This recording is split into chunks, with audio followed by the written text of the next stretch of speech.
Hello students, आज जो है इलेक्ट्रिक सेल के बारे में डिस्कस करेंगे हम। इलेक्ट्रिक सेल जो होता है एक ऐसी डिवाइस होती है जिसमें इलेक्ट्रिकल एनर्जी को सेव किया जाता है, स्टोर किया जाता है और फिर उसका हम यूज़ करते हैं। किसी भी जगह उसका फिर यूज़ किया जा सकता है। इलेक्ट्रिक सेल के अंदर it is a electronic device use to electric energy. ये जो है इलेक्ट्रॉनिक डिवाइस होती है जिसमें इलेक्ट्रिकल एनर्जी को स्टोर किया जाता है। इसका जो सिंबल होता है सेल का वो ये होता है पॉजिटिव नेगेटिव। सेल कई टाइप के होते हैं, जैसे ये जो है ड्राई सेल होते हैं जो हमारी घड़ी के अंदर यूज़ किए जाते हैं। कई केमिकल वाले सेल होते हैं जो घरों के अंदर इन्वर्टर की बैटरी होती है जिसमें पानी डलता है, उनमें केमिकल यूज़ होता है, केमिकल सेल। ये ड्राई सेल होते हैं, डैनियल सेल होते हैं, अवलांच सेल होते हैं, लकलांच सेल होते हैं। तो इस प्रकार जो है सेल की कई टाइप होती हैं, लेकिन सेल के अंदर जो मेन चीज़ है वो है उसके दो टर्मिनल होते हैं, पॉजिटिव और नेगेटिव। इन टर्मिनल्स के बीच में ये जो मेटेलिक रोड्स होती हैं, दोनों पॉजिटिव और नेगेटिव, इनके बीच में एक मटेरियल भरा होता है जिसको बोलते हैं हम इलेक्ट्रोलाइट, और वो कुछ भी हो सकता है। मतलब ये सेल का सिंबल हो गया एक पॉजिटिव टर्मिनल जो होता है वो बड़ा होता है, नेगेटिव टर्मिनल छोटा होता है।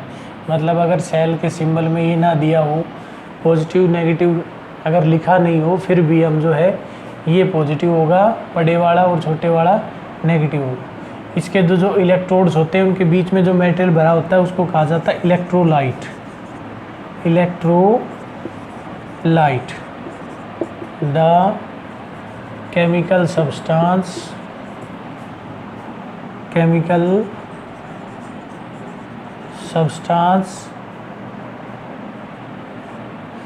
ये लिक्विड भी हो सकता है और सॉलिड भी हो सकता है। Field between electrodes of a cell के इलेक्ट्रोड्स के बीच में जो केमिकल फिल होता है उसको बोलते हैं हम इलेक्ट्रोलाइट। इलेक्ट्रोलाइट जो है वो अलग अलग टाइप का हो सकता है। सेल का साइज छोटा बड़ा हो सकता है। सेल्स को मिलाने से बैटरी बनती है। एक सेल में, एक बैटरी में दो या दो से ज़्यादा सेल होते हैं, इस टाइप की ये बैटरी बन जाएगी। अब सेल्स के अंदर जो होता है, सेल को सर्किट के अंदर कैसे अप्लाई करते हैं। सेल जो है, कोई भी सेल है, मान लो हम यहाँ पे एक इलेक्ट्रॉनिक सर्किट दिखाना चाहें तो वैसे दिखा सकते हैं।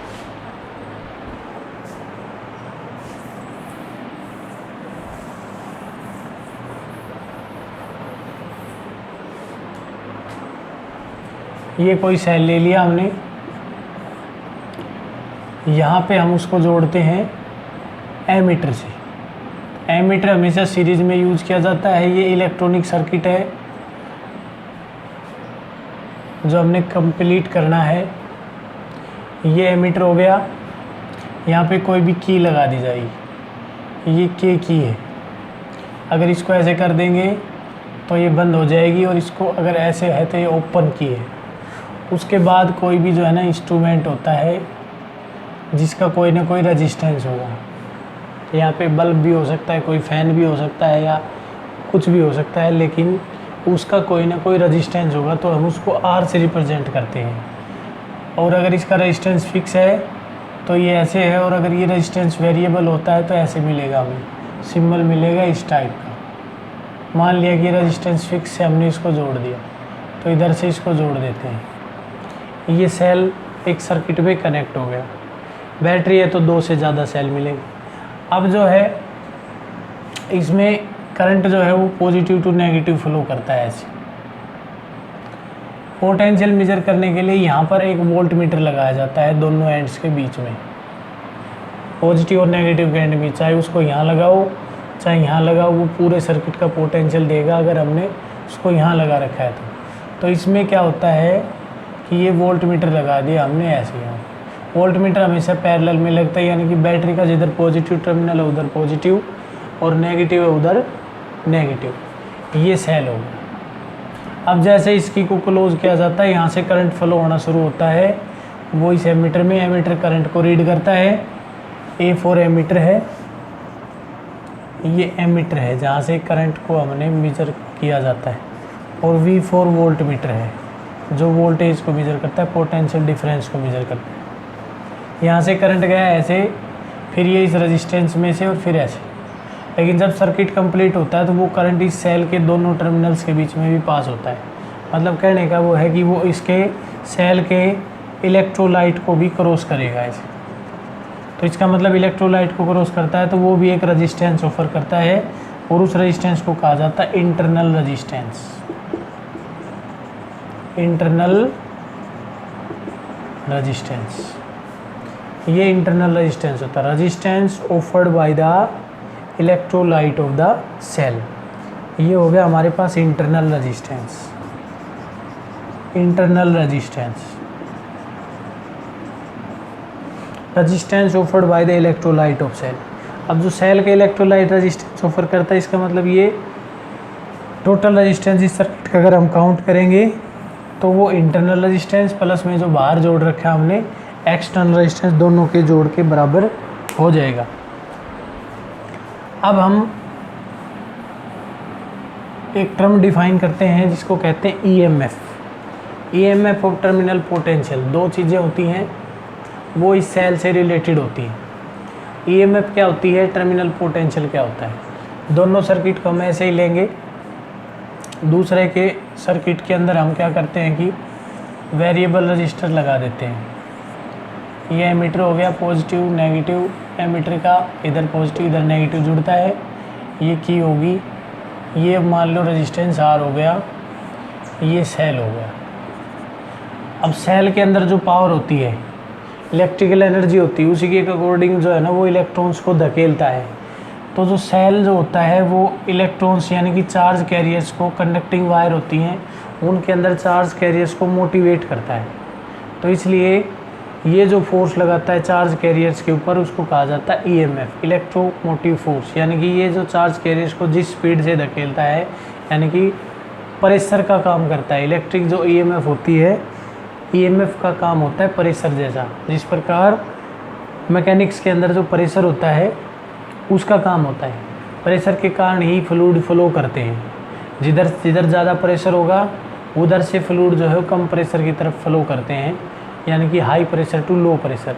सिमिलरली जो चार्ज कैरियर होते हैं वो फ्लो करते हैं low potential, high potential to low potential, यानी कि पॉजिटिव के हाई से पॉजिटिव के लो तक, नेगेटिव के हाई से नेगेटिव के लो तक। मतलब नेगेटिव चार्ज कैरी करेंगे high negative to low negative, मतलब नेगेटिव टू पॉजिटिव, और पॉजिटिव चार्ज कैरियर फ्लो करेंगे high positive to low negative, यानी कि पॉजिटिव टू नेगेटिव। इसका मतलब ये हुआ कि जो ईएमएफ होती है उसका काम होता है चार्ज कैरियर्स को फ्लो करवाना। अब ईएमएफ चार्ज कैरियर्स को मोटिवेट करती है, इलेक्ट्रोमोटिव फोर्स उनको मोटिवेट करती, फ्लो करवाती है। तो इसका मतलब ये हुआ कि चार्ज कैरियर फ्लो करते हैं पोटेंशियल डिफरेंस के कारण। तो ईएमएफ जो होती है वो एक पोटेंशियल डिफरेंस ही होती है। तो दो टर्म है हमारे पास, एक है हमारे पास ईएमएफ, दूसरी है टर्मिनल पोटेंशियल। ये ले लिया हमने ईएमएफ, और दूसरा ले लिया टर्मिनल पोटेंशियल। टर्मिनल पोटेंशियल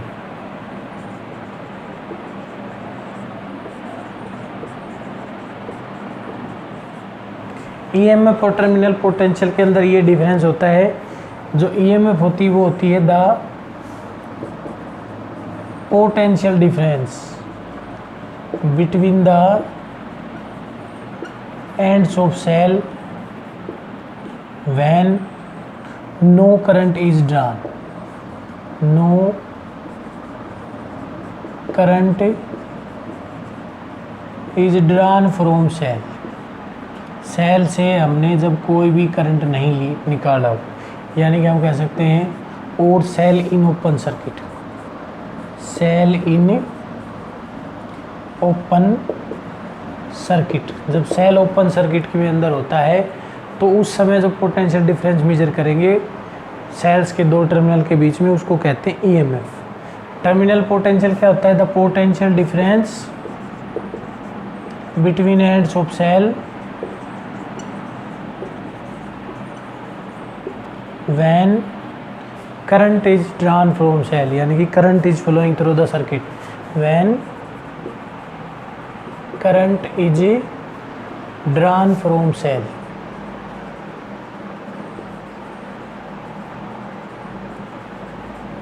या कह सकते हैं that is cell in open circuit. इसका मतलब है और सेल इन क्लोज सर्किट।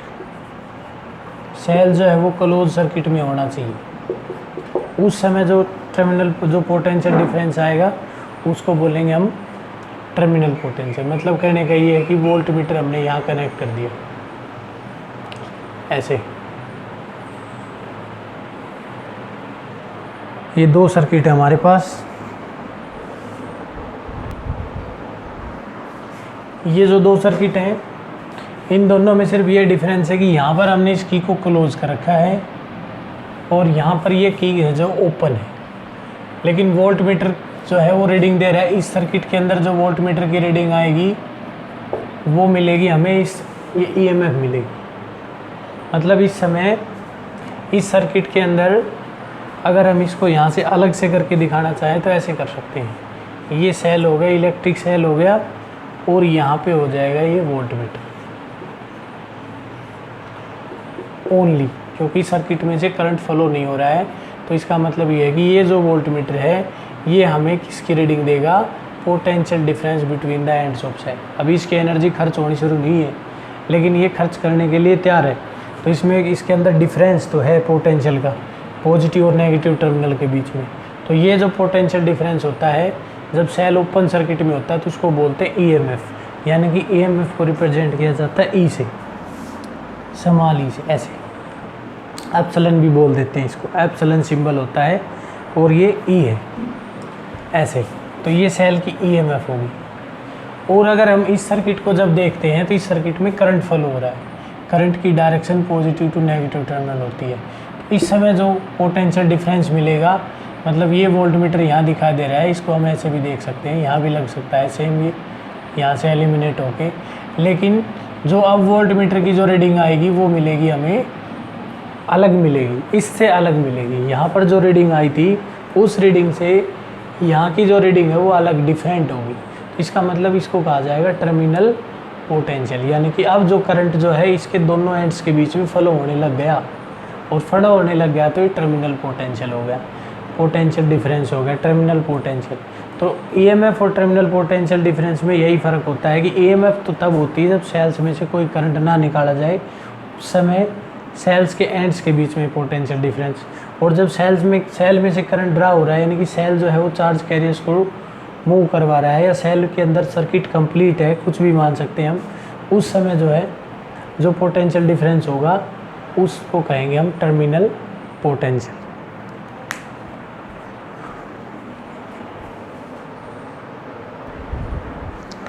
अब एक सेल लेते हैं जिसकी ईएमएफ ई हो।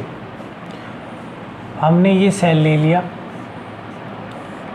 इसकी ईएमएफ ई है, इसको हमने एक एक्सटर्नल रेजिस्टेंस से कनेक्ट कर दिया। ये एक्सटर्नल रेजिस्टेंस है। एक्सटर्नल रेजिस्टेंस की वैल्यू फिक्स भी हो सकती है और वेरी भी हो सकती है। यहाँ पे हमने एक की यूज़ कर ली, ये यूज़ कर ली एक की। उसके बाद जो है ये हमने एमीटर का यूज़ कर लिया। ये एमीटर हो गया पॉजिटिव नेगेटिव। और हमने एक वोल्ट मीटर यूज़ किया है यहाँ पे, चाहे तो उसको हम यहाँ पे यूज़ करें, चाहे यहाँ पे यूज़ करें बीच में, या ऐसे यूज़ करें, कहीं पर भी उसको लगा सकते हैं। लेकिन बस ध्यान ये रखना है कि हमने वोल्ट मीटर हमेशा पैरेलल में यूज़ करना होता है, यानी कि पॉजिटिव का टर्मिनल पॉजिटिव की तरफ और नेगेटिव टर्मिनल नेगेटिव की तरफ। ये फिक्स रेजिस्टेंस है, ये वेरिएबल रेजिस्टेंस है। वेरिएबल रेजिस्टेंस को रिहोस्टेट कहा जाता है। रिहोस्टेट यानी कि अब जो रेजिस्टेंस होगा वो इस टाइप का हो सकता है, ऐसे,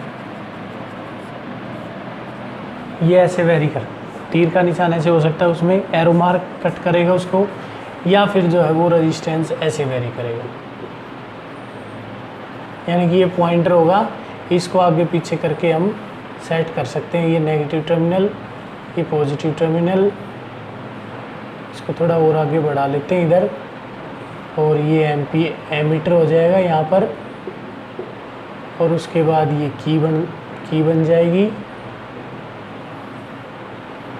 ये अगर यहाँ पे हमने इस की को क्लोज़ किया है तो करंट फ्लो करेगा, नहीं किया है तो नहीं फ्लो करेगा। इसमें भी ऐसे ही होगा कि ये की हो जाएगी और ये हमारे पास एमीटर हो जाएगा, और ये सेल हो जाएगा। वोल्ट मीटर को हम यहाँ पे कनेक्ट कर सकते हैं, ये वोल्ट मीटर हो गया।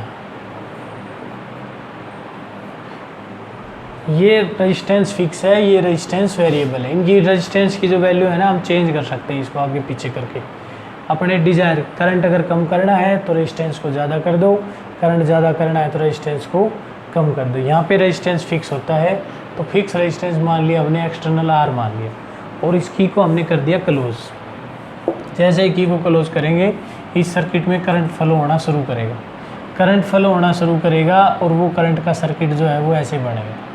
वो इस सेल के यानी कि दोनों टर्मिनल्स के बीच में भी फ्लो करेगा। तो इसका इंटरनल रेजिस्टेंस भी जो है ना, अब सर्किट के अंदर आ गया है। सेल का इंटरनल रेजिस्टेंस मान लो आर हो, तब जो एक्सटर्नल रेजिस्टेंस आर और इंटरनल रेजिस्टेंस आर, ये दोनों जो है ये सर्किट के अंदर है। और करंट को हम देखते हैं, यहाँ से करंट जैसे गया था और ऐसे आ गया, इसमें से क्रॉस हो गया, तो इसका मतलब ये दोनों रेजिस्टेंस सीरीज में है। तो अब मैक्सिमम करंट कितना फ्लो हो सकता है? मैक्सिमम पोटेंशियल डिफरेंस जो सेल प्रोवाइड कर सकता था वो क्या है? ई। मतलब हमने मैक्सिमम करंट देखना है। अब total resistance of circuit, total resistance of A circuit, total resistance of circuit हो जाएगा हमारे पास आर प्लस आर, यानी कि एक्सटर्नल रेजिस्टेंस और इंटरनल रेजिस्टेंस। मैक्सिमम करंट या current in the circuit, current in the circuit, maximum current की condition अलग अलग होती हैं। करंट इन द सर्किट, अब इस समय यहाँ पे सर्किट में दो रेजिस्टेंस एक्टिव है, R plus R, total resistance series में है, इसलिए हमने सीरीज फार्मूला लगा दिया आर प्लस आर। अब करंट इन द सर्किट हो जाएगा, मैक्सिमम पोटेंशियल डिफरेंस कितना था? ईएमएफ थी, क्योंकि करंट ड्रा कर रहे हैं हम, तो E upon R plus R. हमारे पास करंट की वैल्यू ये होगी, I is equal to E upon R plus R. ये क्वेश्चन 1 होगी, ये क्वेश्चन 2। अब जो है terminal potential, terminal potential, potential difference between the ends of cell when cell in close circuit. अब सेल क्लोज सर्किट में है, तो चाहे तो ये पोटेंशियल को यहाँ से मेजर करो, चाहे पोटेंशियल को यहाँ से मेजर करो, हमारे पास एग्जैक्ट रिजल्ट वही आना है। तो अगर हम पोटेंशियल को यहाँ से मेजर कर रहे हैं, तो टर्मिनल पोटेंशियल होता है हमारे पास V is equal to I R के बराबर। टर्मिनल पोटेंशियल, एक्सटर्नल रेजिस्टेंस जो होता है उसके अंदर जो करंट फ्लो हो रहा है जिस पोटेंशियल डिफरेंस के कारण, टर्मिनल पोटेंशियल डिफरेंस, वो आ जाएगा हमारे पास V, और उस V की वैल्यू होगी आई आर के बराबर। ये क्वेश्चन नंबर होगी 3। अब हमने external resistance, internal resistance, EMF और टर्मिनल पोटेंशियल के बीच का एक रिलेशन बनाना है। उसके लिए हम इस सेकंड रिलेशन को ही यूज़ करेंगे, जैसे कि हमने सेकंड रिलेशन से ये कर लिया। सेकंड रिलेशन से हमने इसको ऐसे करते हैं, यहाँ से लेके शुरू करते हैं इस इक्वेशन को। I E upon R plus R is equal to I, ये करंट था। अगर हम बात करें मैक्सिमम करंट की, सेल कितना मैक्सिमम करंट दे सकता है, तो एक्सटर्नल रेजिस्टेंस को जीरो करो। जैसे हम एक्सटर्नल रेजिस्टेंस को जीरो करेंगे, सेल का जो मैक्सिमम करंट होगा वो ई अपॉन आर हो जाएगा, ई बाई आर, यानी कि EMF of the cell to the internal resistance of cell. यानी कि अगर ये नेग्लिजिबल हो जाता है तो करंट मैक्सिमम होगा। ये तो तब है जब एक्सटर्नल रेजिस्टेंस की वैल्यू बहुत कम हो, और जब एक्सटर्नल रेजिस्टेंस भी हो उस समय सेल कितना मैक्सिमम करंट दे सकता है, तो उस समय एक्सटर्नल रेजिस्टेंस की वैल्यू आर के बराबर आर होनी चाहिए। यानी कि अगर एक्सटर्नल रेजिस्टेंस नेग्लिजिबल नहीं है उस समय आर की वैल्यू आर के बराबर हो। इसका मतलब अब आई की वैल्यू इसी फार्मूले से कितनी हो जाएगी, E upon R plus R, यानी कि आई की value E by two R. अगर एक्सटर्नल रेजिस्टेंस नेग्लिजिबल नहीं है तो सेल की जो एक्सटर्नल रेजिस्टेंस की वैल्यू जो है वो आर के बराबर अगर होती है तब सर्किट में मैक्सिमम करंट होगा, और अगर एक्सटर्नल रेजिस्टेंस नेग्लिजिबल है तो सर्किट के अंदर करंट हो जाएगा आई, यानी कि ई अपॉन आर। अब इस कंडीशन को जब हम आगे सोल्व करते हैं तो ये हमारे पास इधर मल्टीप्लाई हो जाएगा, तो अगली इक्वेशन बनेगी E is equal to I into R plus R. और उस केस में अब इसको अब आगे बढ़ाते हैं तो I R plus I R. अब I into R from the equation 3 किसके बराबर था, वी के बराबर, तो यहाँ पे ई इज इक्वल टू हो जाएगा वी प्लस आई आर।